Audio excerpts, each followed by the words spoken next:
देव उठनी एकादशी व्रत कथा। नमस्कार भाइयों बहनों, जय माँ गायत्री। आप सभी का मेरे यूट्यूब चैनल शुभकर्मा ही अष्टों में स्वागत है।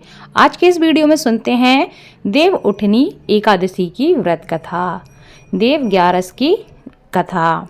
एक समय की बात है कि एक राज्य में एक राजा सभी लोग एकादशी का व्रत रखते थे। प्रजा तथा नौकर चाकरों से लेकर पशुओं तक को एकादशी के दिन अन्न नहीं दिया जाता था। एक दिन किसी दूसरे राज्य का एक व्यक्ति राजा के पास आकर कहता है कि हे महाराज, कृपा करके आप मुझे नौकरी पर रख लें। तब राजा ने उसके सामने एक शर्त रखी कि ठीक है, रख लेते हैं, किंतु रोज तो तुम्हें खाने को सब कुछ मिलेगा, पर एकादशी के दिन तुमको अन्न नहीं मिलेगा।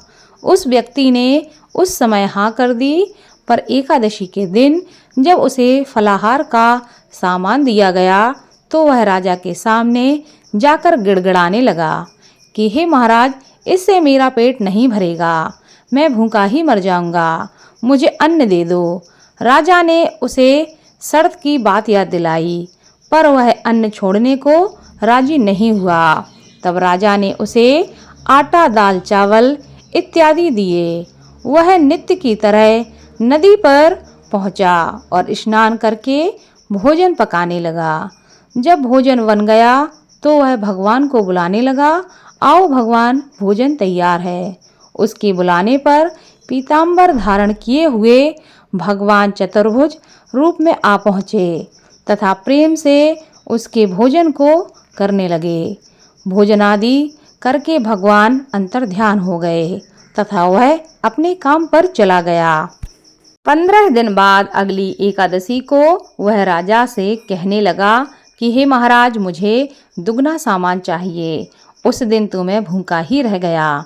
राजा ने कारण पूछा तो उसने बताया कि हमारे साथ भगवान भी खाते हैं, इसलिए हम दोनों के लिए ये सामान पूरा नहीं होता। यह सुनकर राजा को बड़ा ही आश्चर्य हुआ।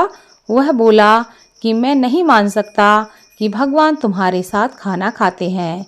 मैं तो इतना व्रत रखता हूँ, पूजा करता हूँ, पर भगवान ने मुझे कभी दर्शन नहीं दिए। राजा की बात सुनकर वह कहने लगा कि यदि आपको विश्वास ना हो तो आप मेरे साथ चलकर देख लें। राजा एक पेड़ के पीछे छिपकर बैठ गया। उस व्यक्ति ने भोजन बनाया तथा भगवान को शाम तक पुकारता रहा, परंतु भगवान ना आए। अंत में उसने कहा कि हे भगवान, यदि आप नहीं आए तो मैं नदी में कूदकर अपने प्राण त्याग दूंगा। लेकिन भगवान नहीं आए। तब वह प्राण त्यागने के उद्देश्य से नदी की तरफ बढ़ा। प्राण त्यागने का उसका दृढ़ इरादा जान शीघ्र ही भगवान ने प्रकट होकर उसे रोक लिया और साथ बैठकर भोजन करने लगे। खाना खा पीकर वे उसे अपने विमान में बिठाकर अपने धाम ले गए।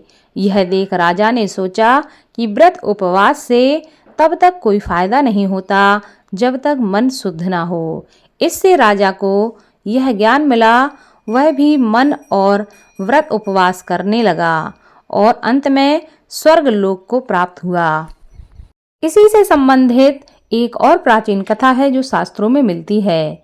एक राजा था, उसके राज्य में प्रजा सुखी थी। एकादशी को कोई भी अन्न नहीं बेचता था, सभी फलाहार करते थे। एक बार भगवान ने राजा की परीक्षा लेनी चाहिए। भगवान ने एक सुंदरी का रूप धारण किया तथा सड़क पर बैठ गए।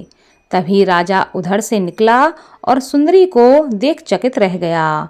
उसने पूछा कि हे सुंदरी, तुम कौन हो और इस तरह यहाँ क्यों बैठी हो? तब सुंदर स्त्री बने भगवान कहने लगे, मैं निराश्रिता हूँ, नगर में मेरा कोई भी जाना पहचाना नहीं है, मैं किससे सहायता मांगूं? राजा उसके रूप पर मोहित हो गया था। वह बोला, तुम मेरे महल में चलकर मेरी रानी बनकर रहो।